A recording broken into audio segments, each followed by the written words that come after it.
Yo, c'est Yo, on se retrouve pour une nouvelle vidéo et aujourd'hui on va parler d'un manga. Allez, c'est parti.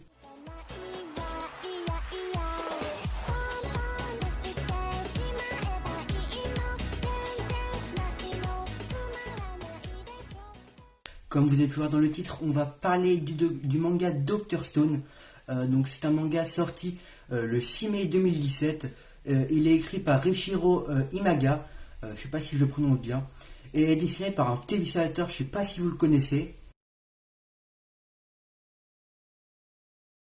Wow, wow, calmez-vous, c'était une blague. Donc oui, Dr. Stone est dessiné par Boichi, qui est à l'origine, pour ceux qui ont compris la blague, de Sulken Rock et Origine. Donc voilà.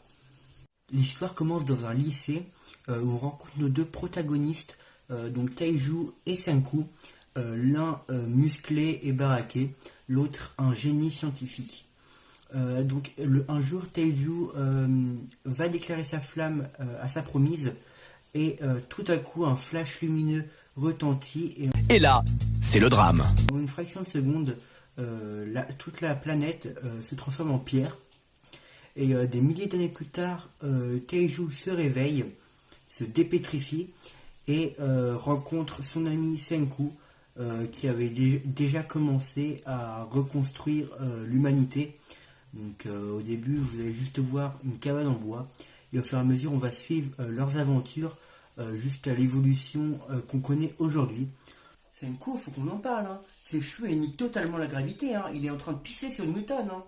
Ses cheveux, c'est quoi? C'est une usine à électricité statique, hein, où il doit mettre une tonne de gel, hein. Ça doit être pire qu'une fille dans une salle de bain, Senku, hein. Gel Viveldop fixation béton. Testons sa supériorité. Nouvelle formule plus béton que béton pour une fixation qui dure.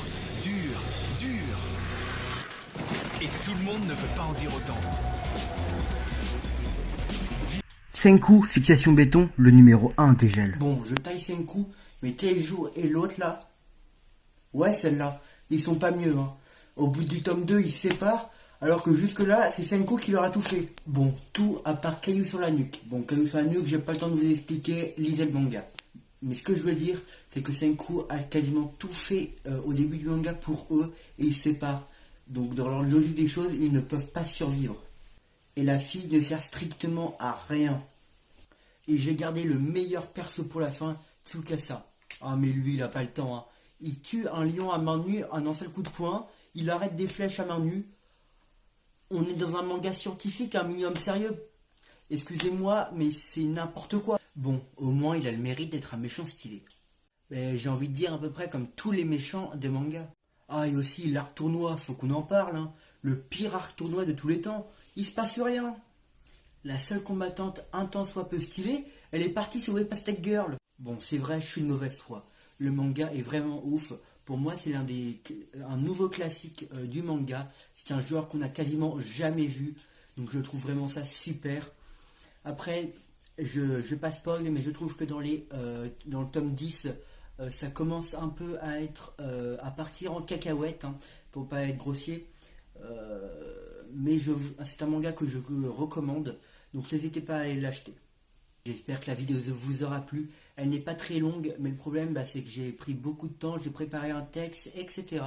Donc ça a pris beaucoup de temps. C'est pour ça que j'ai pris du retard sur mes vidéos et je m'en excuse.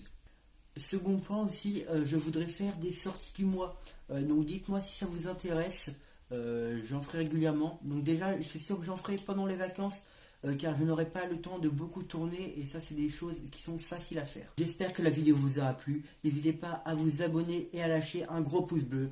Salut, c'était Yo.